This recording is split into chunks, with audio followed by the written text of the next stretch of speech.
are recording. So everybody put a nice smile on their face. So let me give it a quick synopsis of where we're at. Right now in chapter 5. Chapter 1 and chapter 2 were really background drops in terms of setting the background for the book of Judges. And that was about how the post Joshua time, that Joshua, while Joshua was alive, that they followed the rules, they followed God, they did not go off the beaten path. However, when Joshua passes, the Jews start to fall off the way. And also all the strangers, those that lived there beforehand, that God commanded the Israelites to chase away, to get off the land.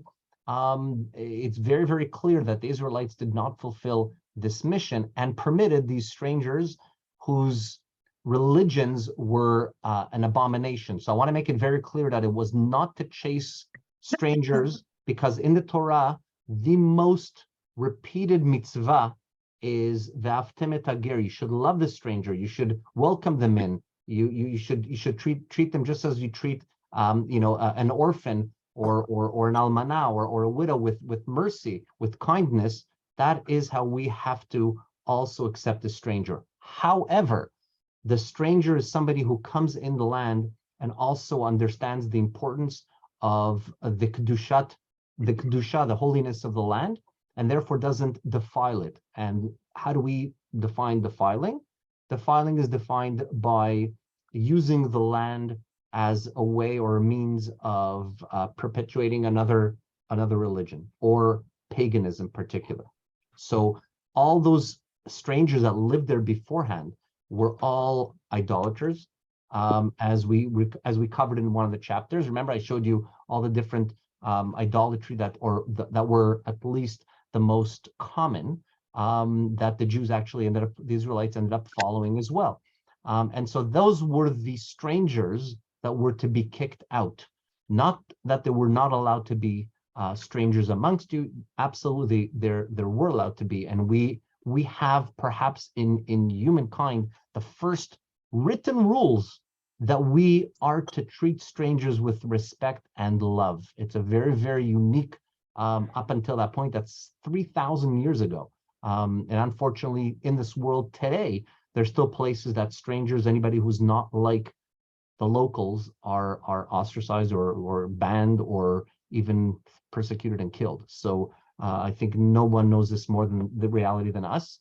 But nonetheless, this exists today. But these were the rules set out almost 4,000 years ago. So I want to put that in context in terms of what it means to get rid of those strangers. It was not anybody who's not part like you, kill them, get them away, or chase them off. It was anybody who who specifically was following religions in order to try to entice you, to change you. And so those were not wiped away. And they started to be, as the text says, thorns in the side of the Israelites. What does it mean? That they started following these religions, these paganism rituals, and God brings about a punishment. How does God bring about punishment? He strengthens these strangers. He gives them power. They start to have more armies and more capabilities to actually start ruling over the Israelites, and to create a terror, like in the areas where they roam, and how the Israelites starts to cry to God. And then we move into chapter 3, in which we were introduced to the first 3 shoftim, the first 3 judges, which were Otniel, Ehud, and Shamgar. And then last chapter, and when these judges, by the way, come into be, then they finally bring salvation to the Israelites.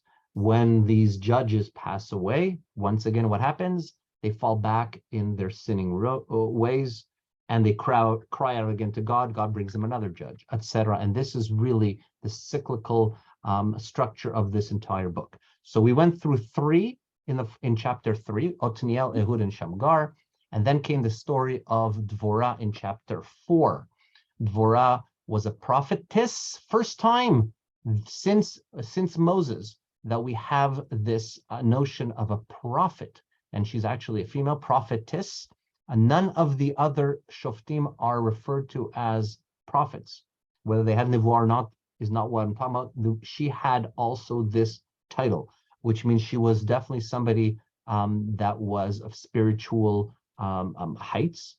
And the whole story of how she brings about, with the help of Barak, and then through the hands of Yael, the salvation of the Israelites, the hand of Sisera, who was the general. And if you know the story, I'll quickly just say it. Dvorah orders Barak to gather an army to take them on a mountain. When Sisera hears this, he gathers his army. Barak then attacks them. But before he even left, Barak tells, do you remember what he tells Dvorah? I will not go unless you come with me.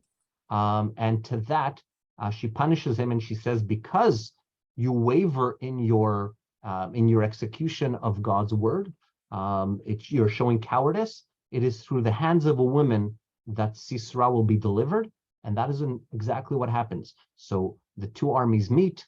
The Israelites beat the Sisera's army. Sisera runs on foot. He comes to a tent of Yael, and it is Yael who takes a tent peg and actually rams it down through his skull, and instant killing him. And she shows then, as Barak is chasing him, she welcomes Barak and says, I think I have somebody you want to meet. And she shows him, of course, Sisera is dead.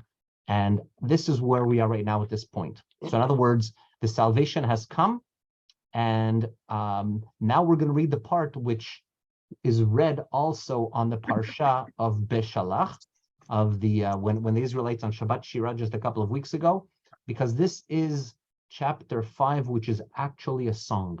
So there are very few times where an entire, not only just passage, there are songs here and there in the Torah, but an entire chapter is and the actual words of the song, another the poem, is actually written down as scripture. So this is something that is quite unique. And all right. And here we go. And let me share this with you. I can share it. Where's my share screen? Here we are.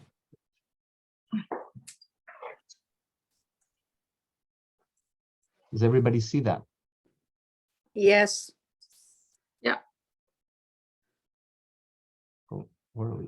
Okay, let me see where we is. Beautiful. Oh, we're all. Oh, I'm sorry, we're way up on top. All right, so here we are. We are on chapter 5. Vatashar Devorah, and so Dvorah, after feeling, of course, elated with the victory, she breaks out in song. By the way, when there are when we hear this shira, when we hear this idea of singing, it's not that they were going around and singing ha ha ha li li li because it was nice, it was their jingles. They wanted to sell some kind of product, so they realized that if they add a little jingle to it, it'll work. It's not. It is songs of praise. Really, this is a song or form of prayer, okay, and a form of thanks. Thanks, of course, to whom? Who are we thanking here? Elohim. God. Exactly. This is a spiritual song. This is a song to evoke the thankfulness and gratefulness for what has happened. So Vatashar Dvorah, and so Dvorah breaks out in song. Uvarak ben Avinoam, along with Barak, Vayomahu lemor, on that day, saying, that day being the day when they realized that they defeated Sisera. Bifroa peraot beIsrael, behitnadev am barchuit Adonai. So this entire song is very, very scriptic. It's very, very cryptic. It's not very clear. There are multiple meanings, and I'm going to try to give you the most basic, so to speak, really reading the text as it is and not inferencing anything that is beyond esoteric, so to speak. Bifroa peraot b'Yisrael. It literally translates as when locks go untrimmed. What does that really mean? It's a saying when there is bad that happens in Israel. In other words, when Israelites no longer follow, when they're parua, when they go wild, it's perhaps referred to the fact that they're no longer following the payas. They're not following the rules. So when the Israelites go wild, Beit Nadev Am, however, when they have that opportunity to dedicate themselves, God gives them an out. Even when the Israelites are wild in following God's ways, Beit Nadev Am, there's still the possibility of the nation to dedicate themselves to the Lord. Baruch Hu Adonai, then we actually will bless the Lord. Why? Because when we do tshuva, when we are able to go back, we always have that out. She really here stamps it out, marks it really clearly as what is the special medicine that the Israelites will always have. Even in the worst of times, there's always that sliver of hope that you can always return. And the moment that you return, God will take you. And then you'll see that God will bring his blessings upon you. Shim'u melachim hazinu roznim. Listen, O kings. Listen, all those that sing. Listen, everyone. Anochi ladonai anochi ashira. I, to the Lord, I'm going to sing. So she's now warning, so to speak, everybody around. Listen, because I'm going to tell you something very powerful. Azamer ladonai Elohei Yisrael, for I will right now sing. I will give glory. I will thank the Lord, or the God of the Israelites. Adonai, betzitcha meseir, betzadcha mizde Edom, Eretz ra'asha gam shamayim natafu, gam avim natefu maim. O Lord, when you came forth from Seir and advanced from the country of Edom, the earth trembled, the heavens dripped, yea, the clouds dripped water. Any idea what this is referring to? Rain.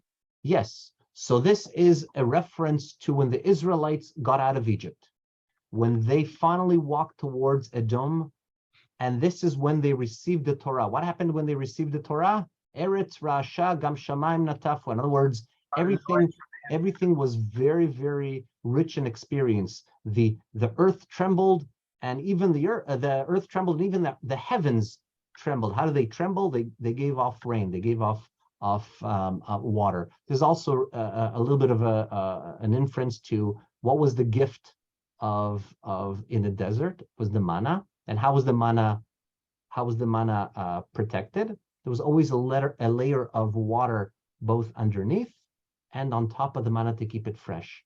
So during that period, there was a very closeness between the Israelites and God. This is when we received the Torah, of course. Of course, there had to be some kind of a close relationship, or God would not have given the Torah. So she's saying that type of feeling, closeness that was then, this is what they're feeling now. This is what she is so moved by this victory that she's kind of likening the period of the Matan Torah, of that period in our history, to what they were experiencing, the elation and the victory that they were feeling. And it continues, Harim nazlu mipnei Adonai, the mountains quaked before God. Zeh Sinai mipnei Adonai Elohei Yisrael, for this is Sinai. This was the experience at Sinai before the Lord God of Israel. So what she's doing is she's kind of comparing the elation that she's feeling with that of the feeling that was in Sinai, how the Israelites came to receive the Torah. And now we're going to speak about what happened. We're coming to today. In other words, in Dvorah's words, Bimei Shamgar ben Anat, Bimei Yael. During the days of Shamgar, the son of Anat, Shamgar was the last shofet before Dvorah. Okay? In the days of Yael, who's Yael? Yael was someone. Yael was the lady who put the peg through Sisra's temples. Okay? By the way, do we notice I remember, I don't remember who mentioned last time, they said that, how come Yael doesn't get her due Yeah. glory, and we had this beautiful discussion where I think we came to the understanding that I think Yael does. The name became a very, very prominent Jewish identity and a Jewish name. And here you see it again. There's no mention of Barak so far. You see it? They're giving the glory right now to Yael. This is part of hers. This is during her time. Chadlu orachot. What happened? Caravans or travelers had ceased. Ve'olchei nativot yelchu arachot akalkalot. The wayfarers, those who needed to travel along the way, went around in back roads. They didn't use the main roads. What does this have to do with anything? Any idea what is she referring to? What? No mention so far of war. What's going on? So she's painting how bad it was in terms of, for the citizens, they could not travel in the land normally. So those who came for business, in other words, those who came for travelers that brought their wares, that obviously there was that whole crescent was where there was trade between other people, other nationalities, etc. They stopped coming. They were scared. Why? Because the Israelites were under threat. And how do you keep a nation under, or people under threat? You don't let them grow in business. You don't let other strangers come in. Maybe they're going to help the Israelites. And even the people who were living there were scared to get out of their houses. When they needed to travel, they're traveling around through the back roads. So do you see she's giving us an idea or a painting of how bad life was under the rule of Sisera, how the general would make sure that there was, the fright, the insecurity that the Israelites had. Chadlu ferazon beIsrael chadelu ad shekamti dvora shakamti em beIsrael. Deliverance ceased. In other words, do you remember the formula? There was a judge. Judge comes to deliver. That judge passes away. What happens? The Israelites sin again, and they're punished. So deliverance of God ceased. It was helpless until Dvorah arose. She was like a mother in Israel. What is the reference to the mother, of course? What's the mother? Sarah. Esther. I thought Devorah is the mother. Right, but I'm saying what's the reference to the mother? What is she a mother? Why didn't she say she was the judge? What's the reference to the mother? What's so important?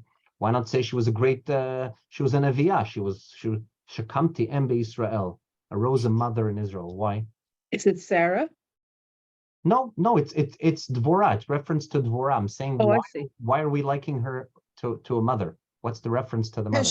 She's leading everyone at that time, and she's the mother figure and leader, everything.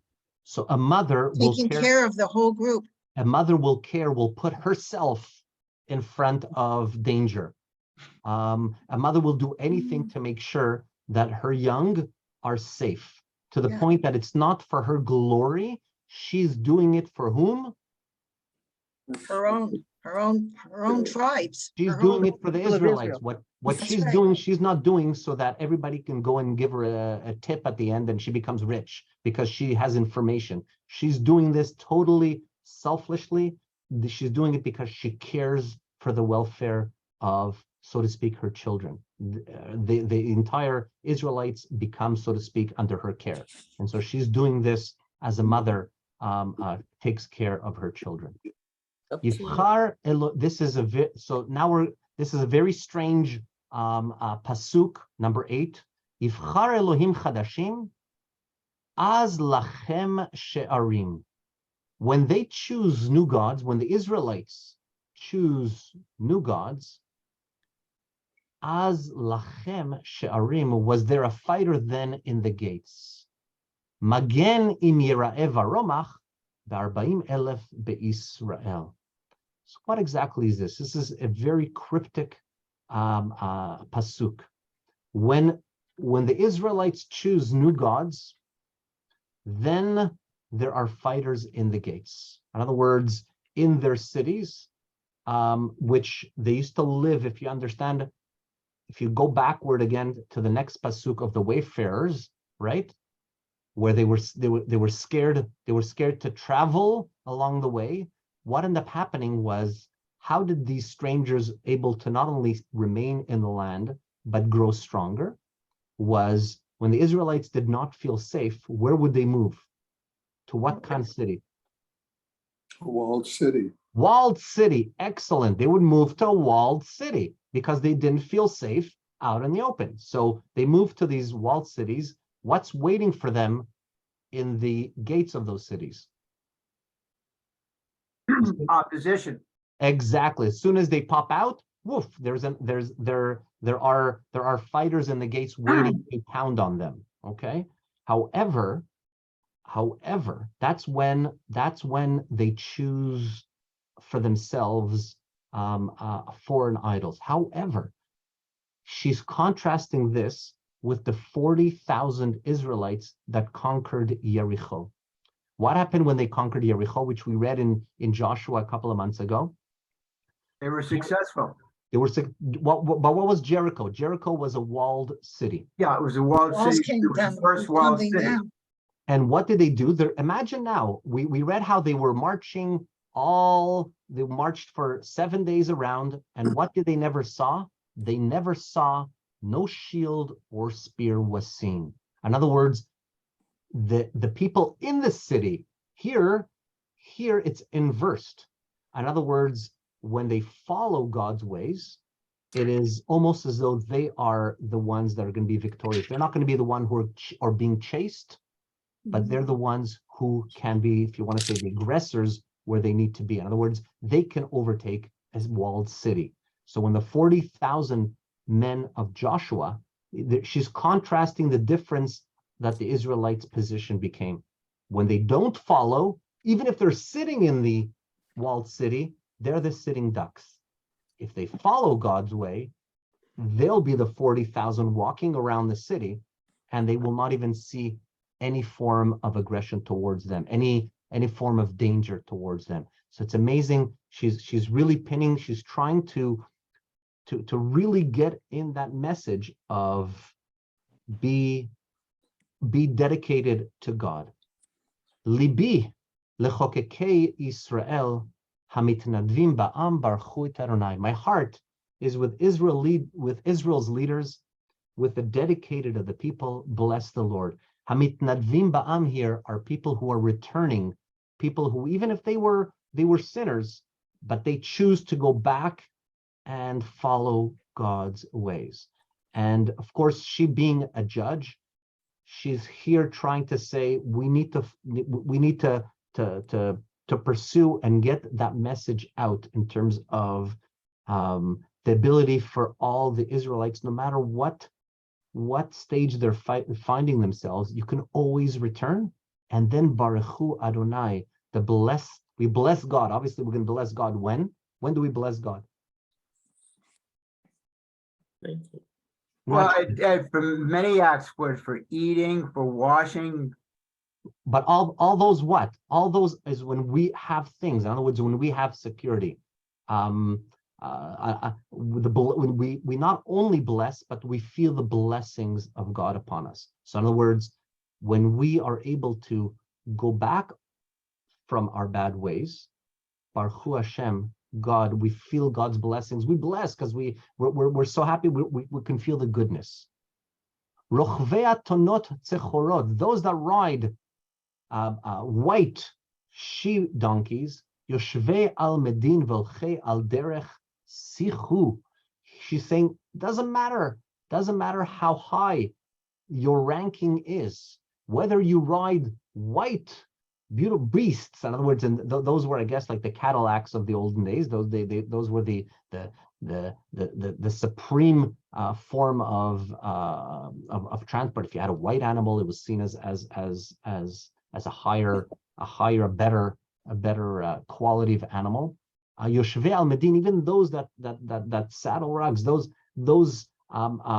higher in the echelon of society, wherever you are, even those that walk along the way, sichu. What is sichu? What is declare it? Declare God, the greatness of God. In other words, speak of God. Don't. She's here. She's trying to get that word out. Speak how great God is. Remember, what happened on Har Sinai. Remember, she was comparing at the beginning. She was comparing this experience, this closeness that she felt on Har Sinai to here. What happened on Har Sinai? Well, obviously the Aseret had to broke, but we also just read of all the reaction, the earth shaking and the rain, etc., that accompanied it. But what are we supposed to do with what happened on Har Sinai? What do? We crawl back under a rock and we keep it and we just do other things? Or we're supposed to be a light unto the nations? We're supposed to, what we received, we share with the nations. We're supposed to pour it out. We hope that at the end we sing Aleinu L'Shabech. V'ne'emar, we end off V'ne'emar V'haya Hashem L'melech al kol haaretz Bayom hahu yeh Hashem echad u'shmo echad. What happens in that day of Mashiach when everybody's going to follow? At one point, everybody's going to recognize God as being God, the only presence on earth. That's what. And we really are a part of that. We don't, part of our mission is also to go out and show everybody. So sometimes it's not just necessarily to convert people, but people see how we live, what our values are, and they want to emulate us. They want to come in and be with us. They want to learn what the Torah is about. It's not our Torah. Sher natan lanu Torah temet. What give? Who v'chayo olam nata b'tochenu, right? But v'natan lanu et. What's the blessing? V'natan lanu et Torah. Whose Torah is it? Yours. Torah, God's Torah, His Yeah, Torah. God, meaning yours being God. Yeah. Yeah. God didn't give us our Torah. It's not ours to keep. God gave us His Torah, not for us just to keep in the ark and not share. We're supposed to be demonstrating to others what is the correct way. And so sichu, even all those, anybody who has power, no matter how great you might think that you don't need, no, everyone has to go out and basically let the world know, shout out the greatness, the glory of God. Yeah. Somebody had a question? So let's continue. Mikol mechatzitzim bein mashbaim, sham yetanu tzidkot Adonai, tzidkot pizrono beIsrael, az yardula she'arim am Adonai. By the way, if you notice that the sentences are written cracked, right? You notice all the spaces? Mhm. So whenever we have two different types formats for songs in scripture. There is what is called brick format, and then there's the column format.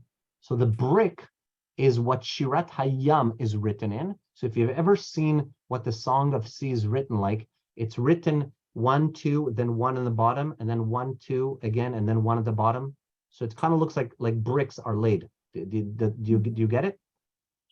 Let me annotate it so you'll understand. It's written in blocks like this, one here, and then it's written like this on one column. The next column, it's written like this. And then the next column, it's written, the sentences are like this with the words. Do you get a pattern?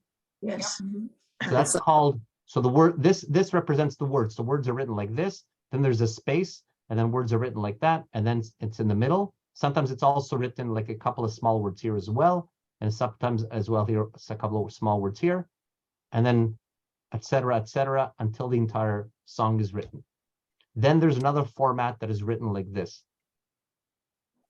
And that's the column format. So in other words, it's written one, like that, and then it continues on this here, and then the next line goes here, and goes this way, et cetera, okay, until it hits the bottom. So it's two different formats. The format that this Shira is written in is exactly like Shirat Hayam, which is the brick format. That's why the sentences are broken up. You can actually see it. And at the end of the book of Dvarim, as well. Ha'azinu Hashamayim is written in a column. Okay, Does it have a tune? which tune? The one we have, this Shiro that we're looking at now, does it It- have a special tune? Okay, so that's a were really, sung? that's a really, really great question. So I have seen the custom of kind of mimicking the song that we sang on the if you come on Shabbat Shira, you'll recognize that certain verses, certain verses in the Song of the Red Sea are sung with a special tune. There's Mhm. also actually a Sephardi custom to sing the entire Shira in a very unique tune. There is also a custom to read this very similar, but not in the same song. I can't sing it to you because I don't know it. I have heard it a long time ago, but I think it's almost lost on us. It's not well accepted or well followed. So we really read this like in the trup of a haftarah, whatever the haftarah trup is. But these there- tunes that they made for these songs originally, were they handed down verbally, like through the generations? Yes, the tune, the trup, they definitely have evolved as time went on, but the structure of it, the bones have been is what is called Torah Moshe Sinai, was handed through Moshe from Sinai. So it's a tradition Really?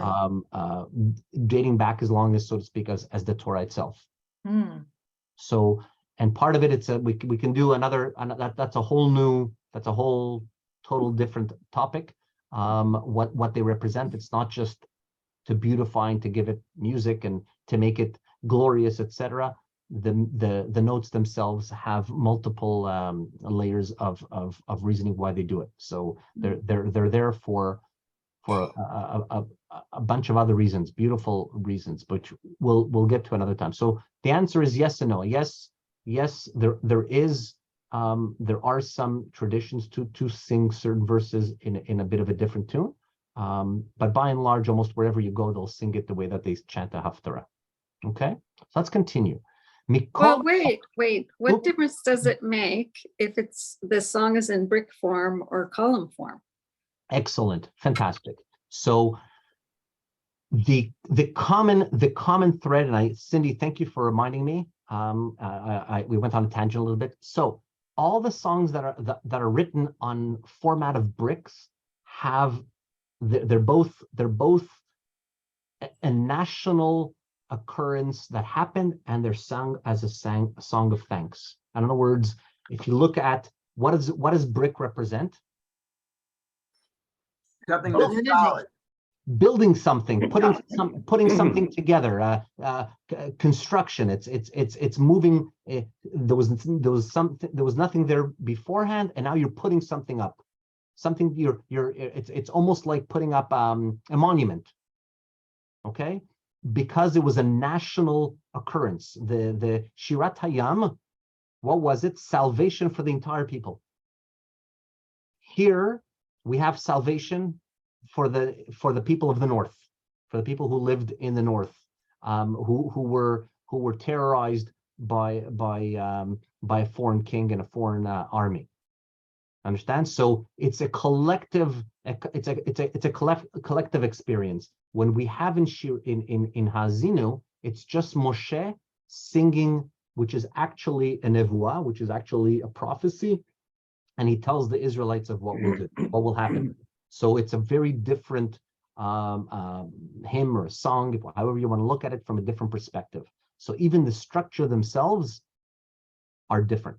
So one is in order for us to recognize that it's not just a regular text and it was a song, it was put in a different format, not just regular paragraph form, but it's very visually, it's very different. So if you want to look at it and Google it, one is the Song of the Sea, and you'll actually see it very clearly. You know what? Give me 1 second.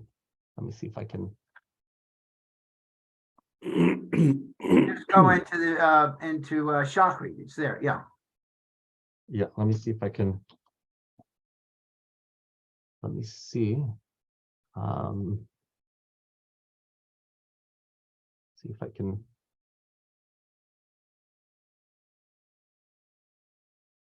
Let me see if I can. And if not, I'll pull out for you. No, this is definitely not what I want. Okay. So give me 1 second. I'll show you clearly. Give me 1 second.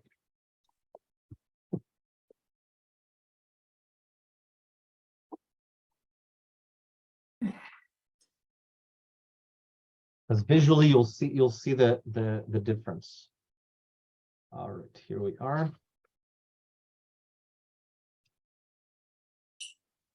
So this is Shirat Hayam. Can you see it?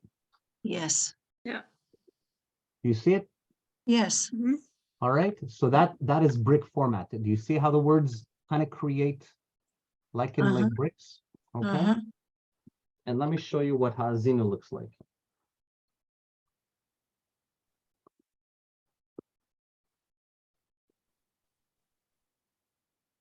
Here we go.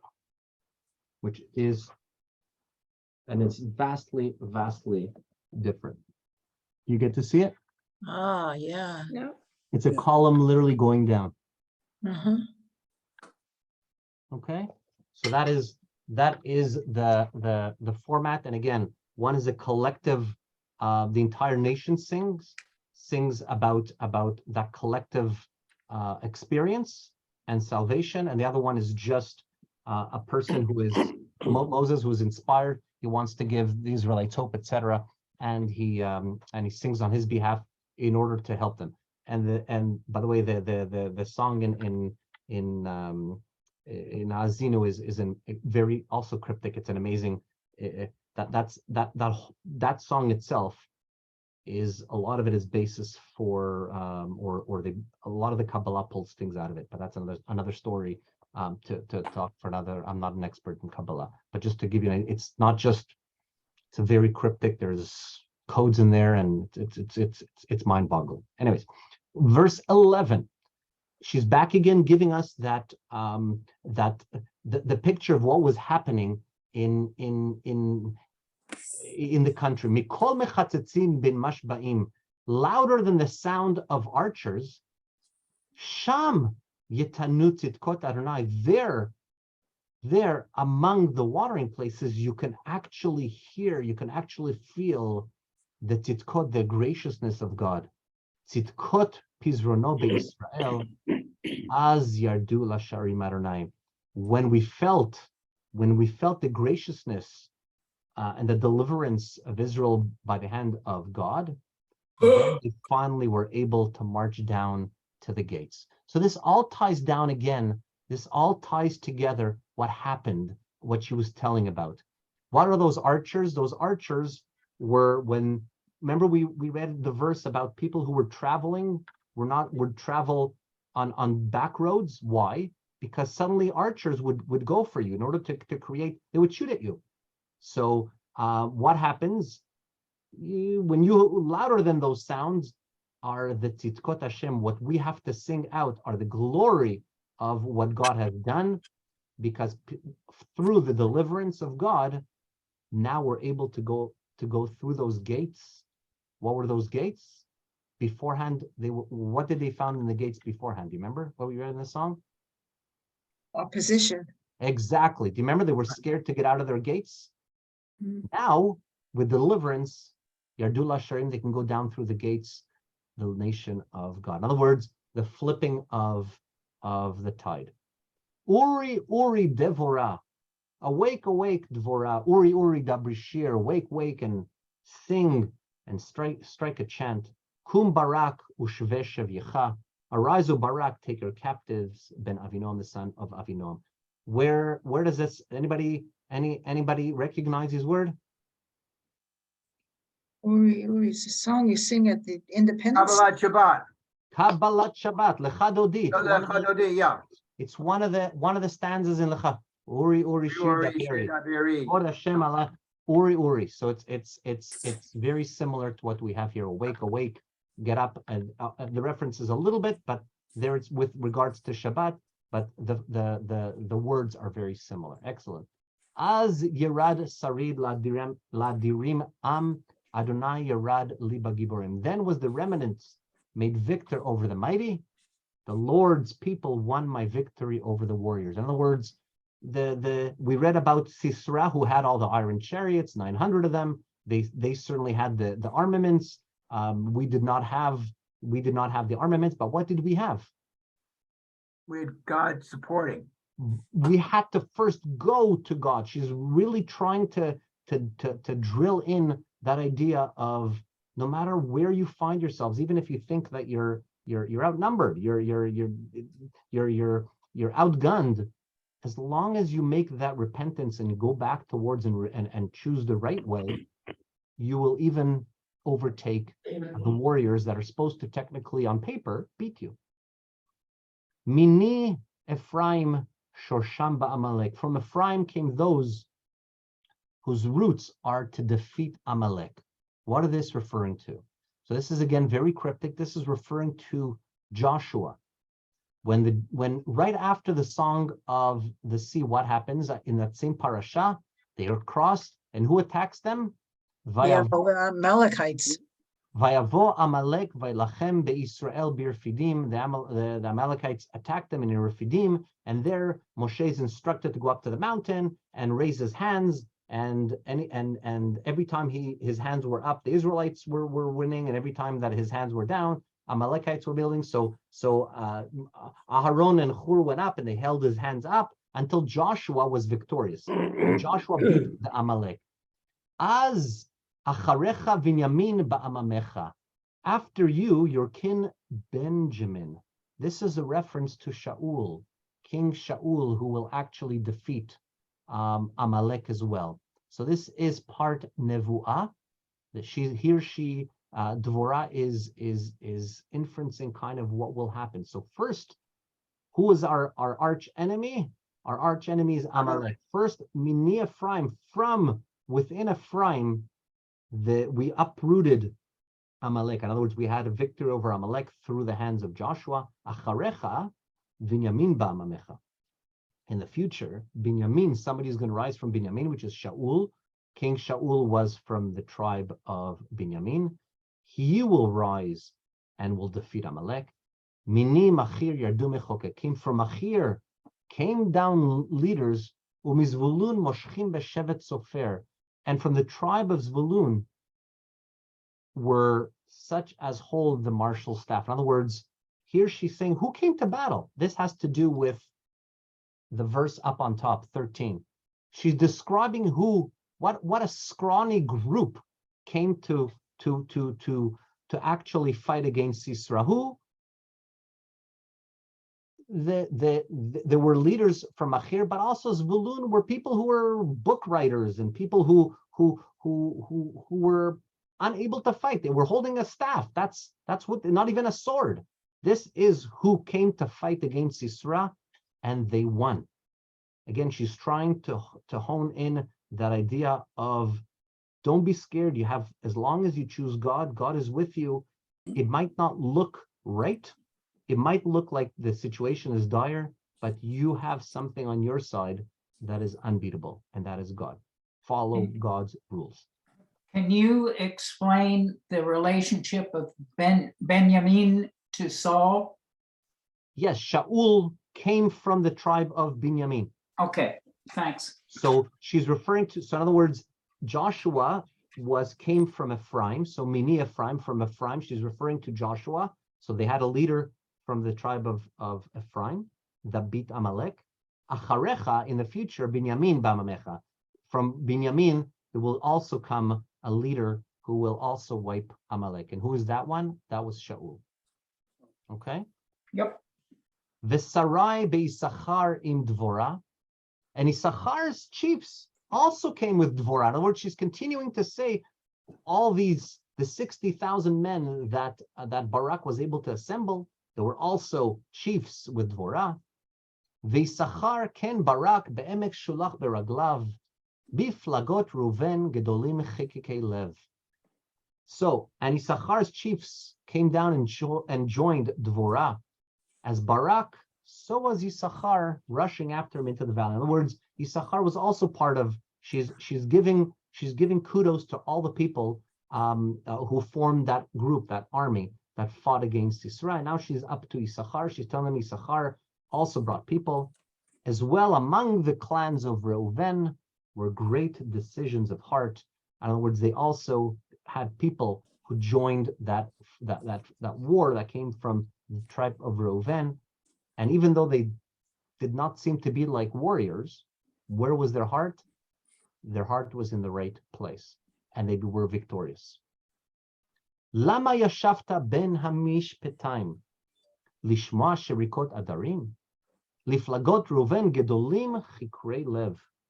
Why then did you stay among the sheepfolds and listen as the pipe for the flocks?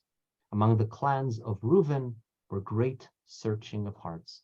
Now she's saying, now you'll be able to feel when you're not going to be downridden. Now you'll be able to listen to the pipe or to the whistles of the flocks. In other words, you'll be able to be safe. You can go out and graze. You don't have to worry about somebody attacking you. Now you get to feel all the greatness in terms of what having a good heart is, possessing a good heart. Gilad be'ever hayarden shachen. If you remember, when the Israelites crossed into the land, what happened? Half of the tribe of Menashe decided that they want to stay on the eastern side. They did not want to go into, as well as Reuven. They did not want to go into the land. So she's referring to here Gilad, which was one of the families of Menashe. He lives beyond the Jordan on the other side. V'dan lama yagur oniot. And Dan, why did he linger by the ships? Asher yashav lechof yamim. Asher remained at the seacoast. Ve'al mifratzav yishkon, and tarried at his landings. In other words, here she's kind of saying, she's hinting to all those tribes that minded their own business, so to speak, or that they continued doing their own things. Zvulun am cheref nafsho. Zvulun is a people that mocked at death. Lama lamut Naphtali, to the death of Naphtali, al meromei sadeh, on the open heights. She's kind of actually giving a little bit of that stick on the hands of those that mocked what was going to happen. So if I show you Zvulun, Naphtali, all those, they were all in the north. They're all neighbors. Some did not come to fight. They said, you're going to lose. This is not something for you to do. No, she's showing how she's trying to inspire even those that did not want to join what happens. Baum lachim nilchamu, az nilchamu malchei chenan. If you notice, by the way, the style was always kind of like double and repetitive.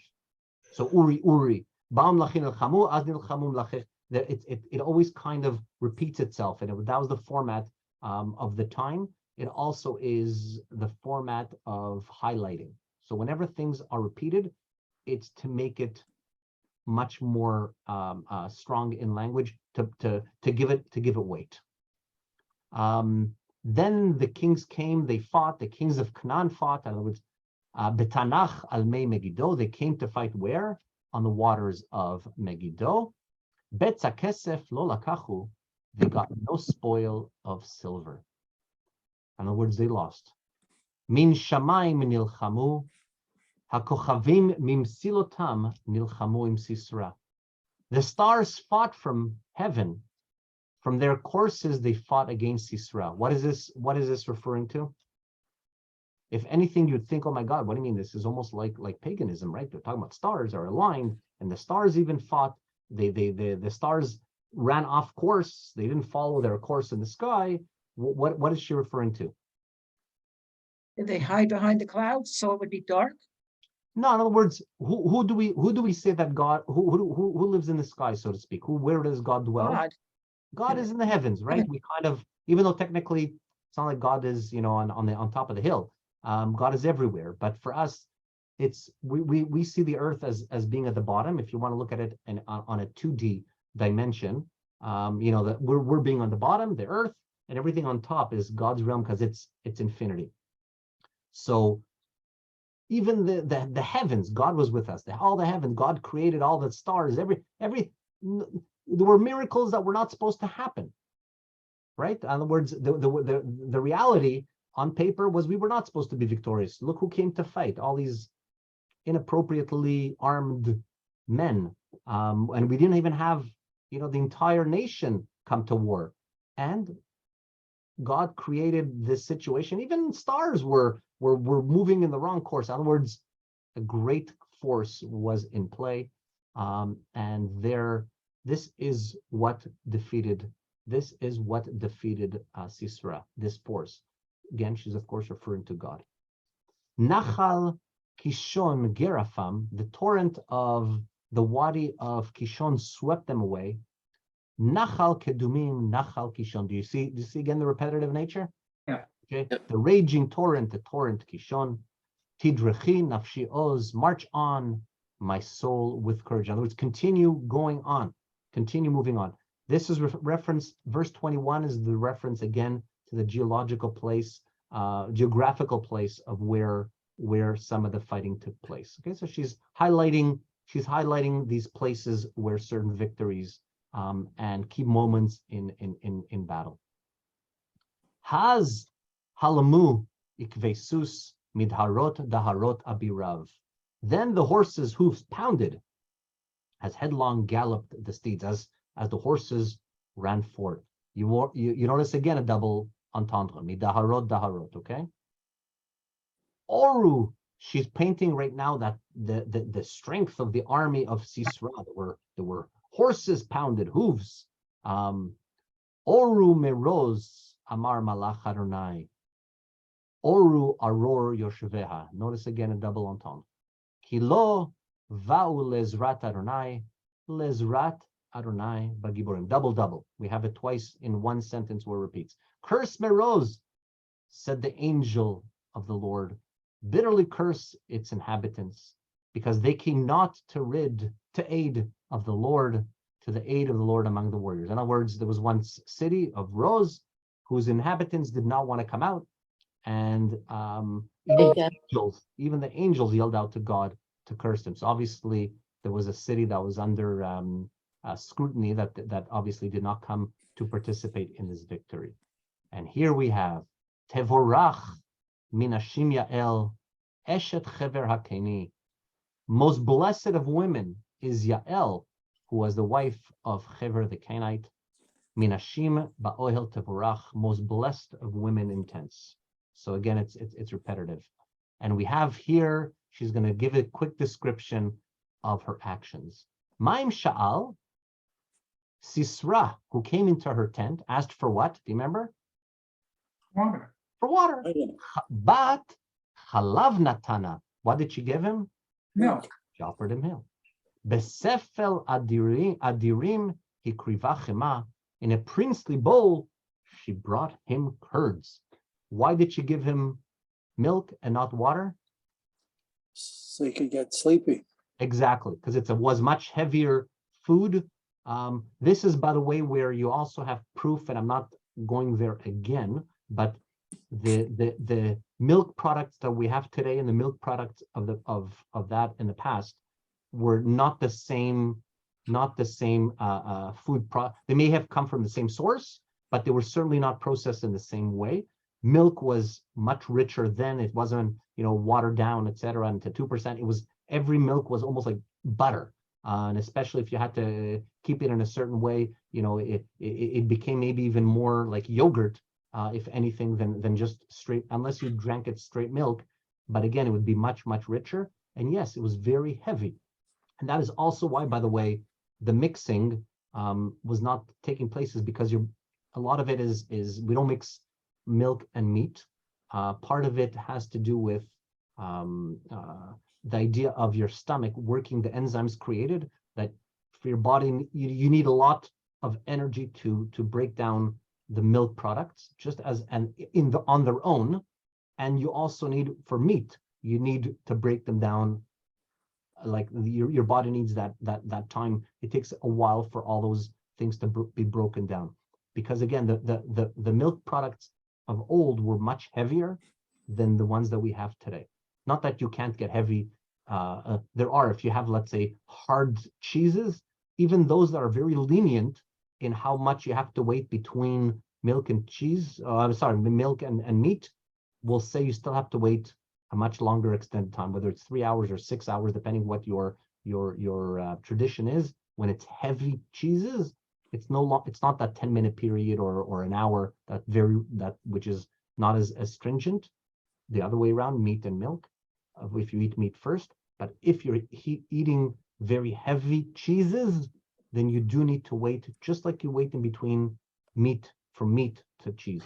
So in other words, the full, whether it's 3 hours if you're Eke or 6 hours, depending on what your tradition is. So here it's a reference that she gave him something very heavy to eat, something heavy, and as Henry, you said, something that will weigh him down, get him sleepy, get him groggy. He will not, to basically make him tired, make him lose his energy, so to speak, to be able to run away.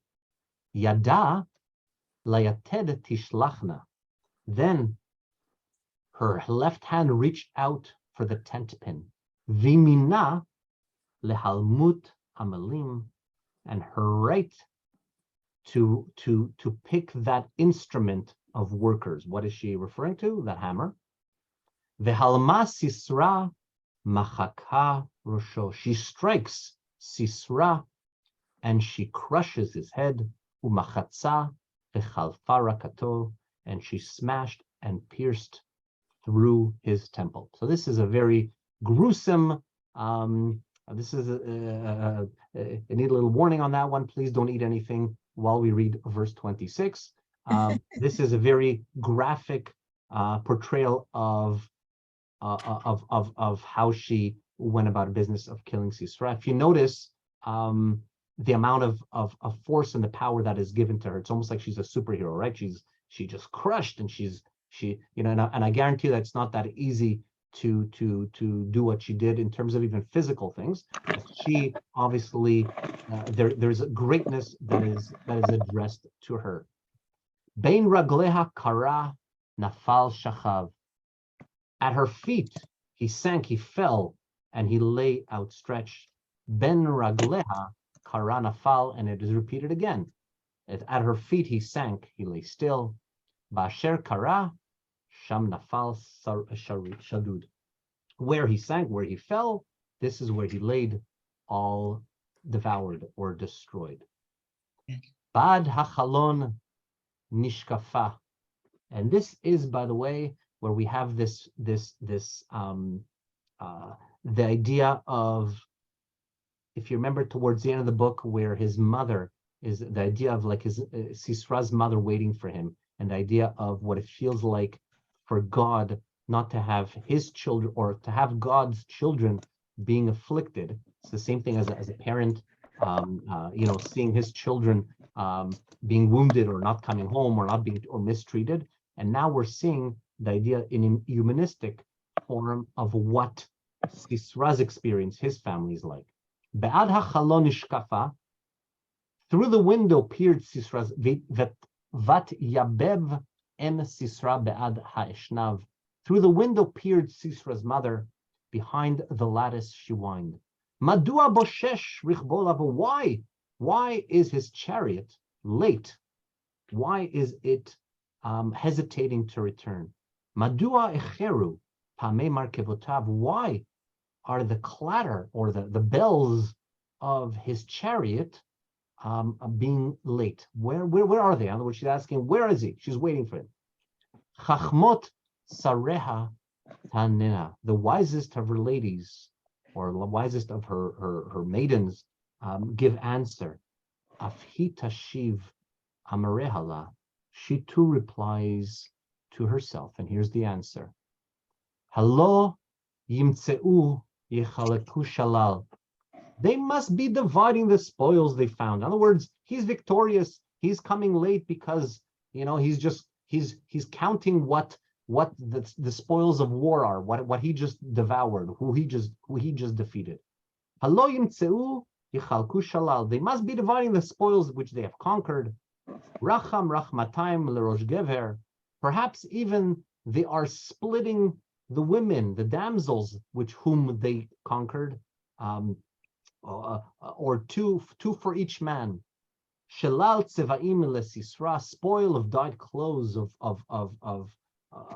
beautiful things, of things that they conquered, is what Sisra receives, being the general. Shlal tzevaim rikma, and a couple of embroidered clothes. Tseva rikmatayim letzavre shalal, around every neck as a spoil. In other words, they must have made such a great victory that it's taking him such a long time to recover all the spoils, and they're enjoying. One of the actions of victory was the enjoyment of splitting up who gets what, knowing that you're coming back home richer with literally the spoils of war. That was what the trophy of what you were able to show for your victory. Ken yovdu kol oivecha Adonai. So shall all your enemies be perished, O God. Ve'ohavav ketzet hashemesh bigvurato. But all those who love God shall be just as the greatness of the rising of the sun. But tishkot haaretz 40 shana, and the land was tranquil for 40 years. So how long was Dvorah for? How long? 40 years. For 40 years. So far we had Othniel was 40 years. We had Dvorah for 40 years. And we had Ehud for 80 years, which is a multiple of 40 by 2. 2. So we had 40, 80, 40, except Shamgar was 1 year only. Any questions? Yes. I go, Okay, Esther first. Go ahead. And I was going to say, I don't know too much about Othniel and Shamgar, and where else are they mentioned? Othniel is mentioned in chapter 3. Mhm. In chapter 3, he was actually the first shofet. And as I offered the following explanation of a shofet. Shofet was not only, although in Hebrew it means judge, it wasn't, the idea was that these judges, these people, also brought along God's judgment finally unto the Jews, which means salvation.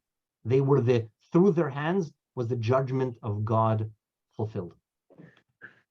Does that? So it was not only that they were definitely served as judges or giving out the laws of God, because if they're following the laws of God, then obviously they're following God's ways, which is great. But it was really like a play on words, that they were part of that judgment that was brought upon the Israelites, and part of that judgment was now salvation. So they were shoftim, they were judges. Slash the ones who brought God's judgment upon the Israelites, and it happens to be they were the good judgment part of the judgment. Somebody else had a question as well? Yes. Yosi, I want to ask you something. Yeah. So Jews came from Egypt and they Yeah. crossed, what would they cross the Red Sea? The Yes. Sea of Reeds. What? The Sea of Reeds is the right translation, as Yosi will tell you, not really red. Yeah. Oh, whatever, but that body of water. Yes. But so do you know, like, is it written anywhere about they came crossed in the north? Because the water is quite wide until you come to the north. Yeah. Then you've got a canal there. Maybe it was a little different then, but I'm just wondering. The exact crossing place is actually quite interestingly debated, and if you have if you go into, and I'm definitely not an expert, so I will not try to give you an answer to something that I'm a bit unclear. I just know that it's not so clear. They didn't give us the coordinates like on the GPS, such and such latitude by such and such longitude, and this was the exact point. This is where they built the bridge and the pontoon and where they crossed. Part of it is whether it was, deep water or not. It was the whole idea of salvation and the state that the Israelites were. And you can look at it as, there was a cliff and some, you pick up Haggadot and some of them make wonderful things and you see in the water, the body of water, you'll see whales. I don't know if you knew, but there was never ever whales don't swim there. That's not a body. So is it necessarily accurate? No, some of it is depiction. It's what the artist, what the person is infusing, whether it's to make it cutesy for the kids to understand, to make it grander, how much water there was. I don't know. I can't tell you what it was. It's really what that story stands for, I think, which is the important. It's not so much the details of, how tall were the pillars Yeah. of water. There are those, by the way, there are commentaries that say that there were actually 12 divisions, and every tribe had their own highway, so to speak, to go through. And there's a big debate on how many this and then that, which is great. It's beautiful. Take it or leave it. That's up to you. And I'm not disputing it. I'm just saying that it takes away from what the whole story was a story of salvation. You come Right. down on your luck, you're stuck. There's nowhere to go. And the idea of belief in God and God saves them. And that is similar to what was here, except it wasn't with water. Here it was literally with armaments. So you have the picture here where you have a very dilapidated army going up against a powerhouse, and they're still victorious. And that's the connecting, the outlying, I guess the thread that goes through it is always in terms of their belief in God, and they put their trust in God. If their heart is in the right place, salvation comes. But isn't it supposed to be desert where they are? Because Desert who? desert, like in desert, hot desert, the sand, like no water. There is no. Are you talking about our story? Yes. Our story has no water in it. Our story has there is no water in our story. The only time there's mention of the story were the little wadis, because the armies fought. Barak and Sisera fought near a stream, so there was a little reference to that stream, but there is no mention here of any In the miracle. Bible? In the Bible? In the I Bible, think she's talking about the Exodus, not about divorce. Yeah, right. no, I know, but okay. So what is it that?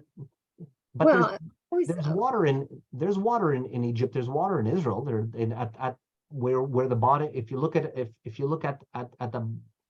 where that where they connect, there's a body of water there. It's not that it's a No, desert. but There's no. they were wandering, and when there was, I always got the impression that there was an emphasis on desert and very little water. And I somehow remember Rachel going to the well to get water, and they had to walk. And I don't know, isn't that? No, but in the you're Bible? mixing Rachel. Rachel is a different thing. Well, Okay, you're mixing a couple of episodes that occur. So the Red Sea or Reed Sea, that it's supposed to be Yam Suf, is Reed, but for whatever reason, just like it's Sodom and Amorah and Gomorrah, but there's a whole Torah for that. But that's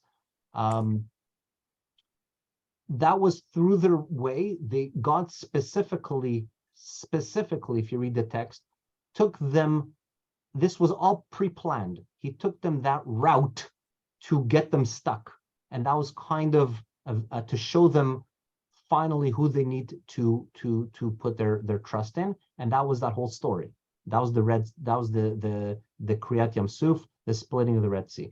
When they crossed and they moved into the desert, yes, they are going through a wilderness. It's actually it's midbar there and through a desert.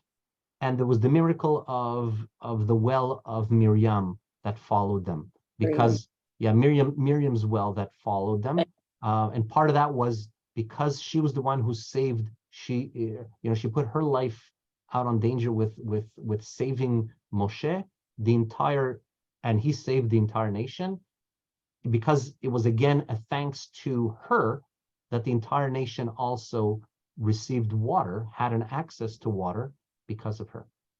Mm. So maybe that's what you're referring to. Not Rachel, it was Miriam. Miriam, right?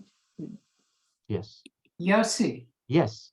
normally when a phrase is repeated, it's for emphasis. Yes. In this chapter, virtually every verse is repeated. That's correct. Sometimes within the same verse, it's repeated twice. There are two repetitions in the same verse. So what, I'm looking for the explanation of that kind of a structure, which is really quite unusual.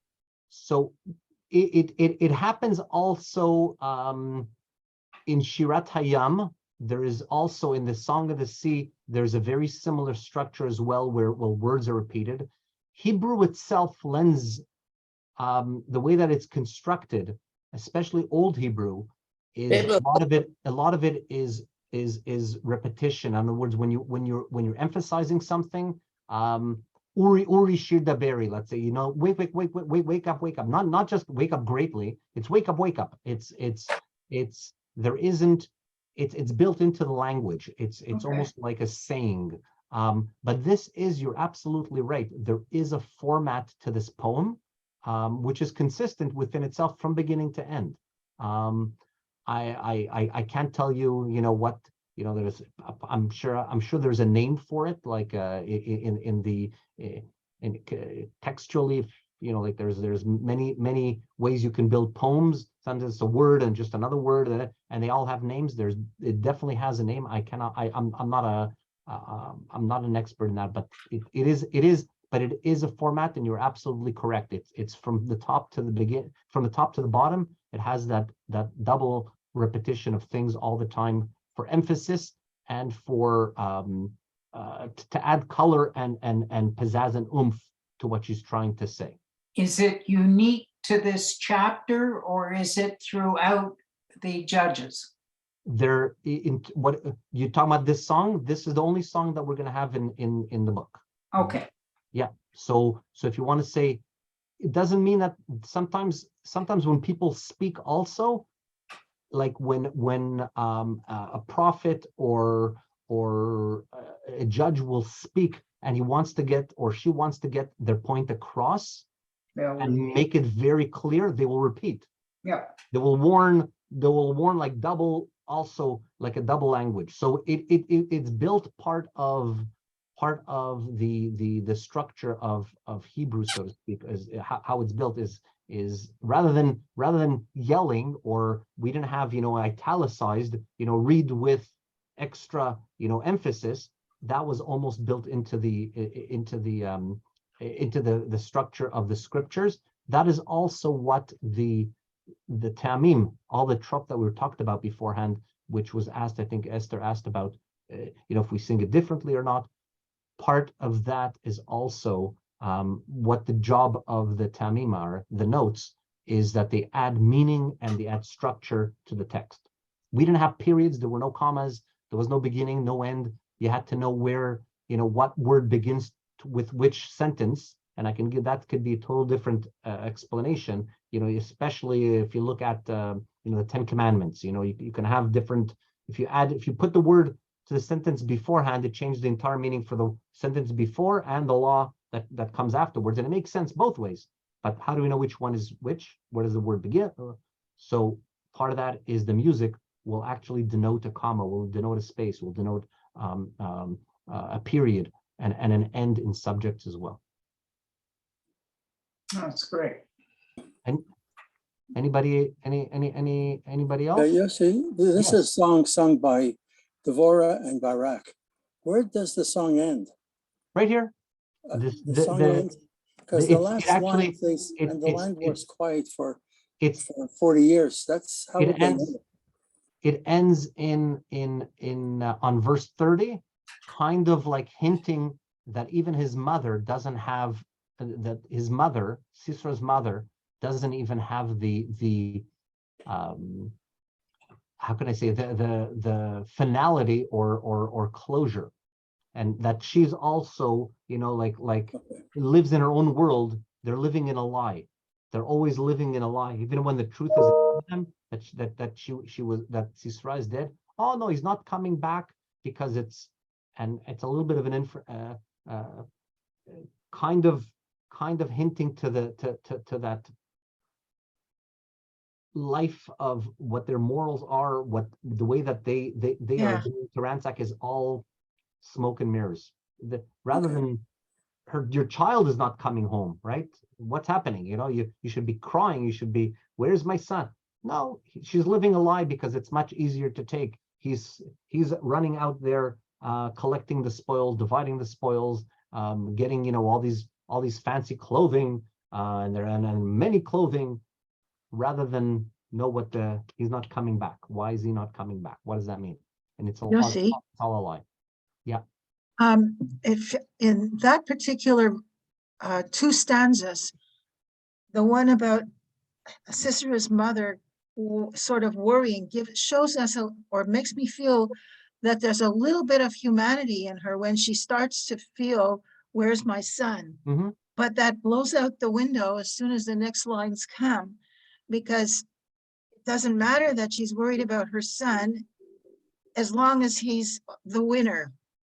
I mean, Yeah. and even if she's worried about him not coming, she has no pity for anybody but herself. Right. You're right. There's no right. It's I mean, to her defense, the way that the text always, the winner was always the person, the society that ended up writing the history, right? So to speak. And if you didn't, then you have we have books of lamentation or books of sadness of all the destruction, etc. For her, she knew that her son has the most strongest army in the region. There's no way that the Israelites, she can't conceptualize perhaps that the Israelites can even, pose a threat or defeat her son's great army. Even after a very long time in waiting, longer than you should be assuming something else is happening. How long do you split up the spoils of war? She's still in denial. She can't. It can't be that they won. That's how great the victory was. That she's still there. Logically, you'd think that the mother. It opens up with what? Em Israel, right? What was Devorah? The mother. Well, she would do anything to protect her children. And here, her son is not coming home. What should she be doing? She should be going look for him, or sending out her maidens. Go find out what he's doing. How come he's coming after his curfew? Okay, you can go split your spoils. Fine, great, but come back already. Come on, it's midnight. Let's go. I mean, your food is. I want to see you. And no, she's totally in denial. Isn't that also indicative of the kind of people they were, the Amalekites? If I remember correctly, when the Jews were leaving Israel, the very weakest were at the back of the line, and it was the Amalekites. Not only did they attack them, but they attacked the weakest people. Mm-hmm. That's right. Who they didn't even have to. They could have just said stop, and they would have listened. Yeah. But that was one of the reasons why we keep them in our minds, to make sure we never forget. I think one of our maybe you can hint in, and I think you're getting me to think a little bit. And I think one of the beautiful things about Judaism is that we're realists. And what I mean by that is, when we behave improperly and there's punishment, we don't whitewash it and say, the reason why they were behaving bad. No. And we have books, as I mentioned, we have scriptures of our misbehaviors, of our improper behavior, and we got punished for it. And we cry over the destruction of the temple. We don't make this thing, the temple is gone because God wants it to be gone, but it's just as great right now. No, we're technically in some kind of form of mourning, and that is part of when we fail at things, it's part of our existence and our experience, and we actually accept it. Whereas a lot of societies that were much stronger or more powerful than us, they whitewash any defeat. They don't write about. They never did anything bad. They never ever lost, but they're long gone. They disappeared off the face of the earth. And part of that is because you learn a lot from failures. You learn actually more from failures than from victories, or challenges that you overcome are only due because you had a challenge. In other words, you were failing, etc., and then you found a way to get out of that hole. But you were in a hole, and accepting it makes your experience and your collective experience that much more greater, to be able to overcome other challenges as well. And I think that's part of our strength, is that we persevere because we know that we're not perfect, and there is a way out. We do have, and which she spells it out here, but we acknowledge that we have a weakness, and sometimes we do get punished, or we do have bad runs, and that is really it's difficult to be a Jew, and at the same time, because we know and we acknowledge that we have our tough runs, and we succeeded to be where we are. Not that long ago, half of our population was decimated. Many people who came to North America or anywhere in the world came with Zippo or nothing. We didn't sit on our laurels and tuchus and cry. We not to say that we don't, of course, we don't forget what happened to us, but we got to move on. We got to continue to build. We build things. We move forward, and we carry the burden of the past with us, but we move forward, and that is part and parcel, because we know that our part of our existence is not always rosy, and we accept that. And I think this is also the book of Judges, is that, look, they keep on sinning. How many times do we need to hear it? We know, okay, go okay, and again it happens. No, we're not perfect. We are not perfect, but we have always, just because we hit a low doesn't mean we stick and stay at that low. And that's an important, I think, lesson, the overriding lesson of almost the entire scriptures, is that we want to always better our position of where we're at, but even if we hit a low. And that's what Dvorah is always telling us, like in terms of what that song at the end. There's always hope if you do your part, even if you think it's low, but you have that hope. Yeah. Anybody else? No, very good. I'm Good gonna class. Thank you very much. thank Great class. you everyone.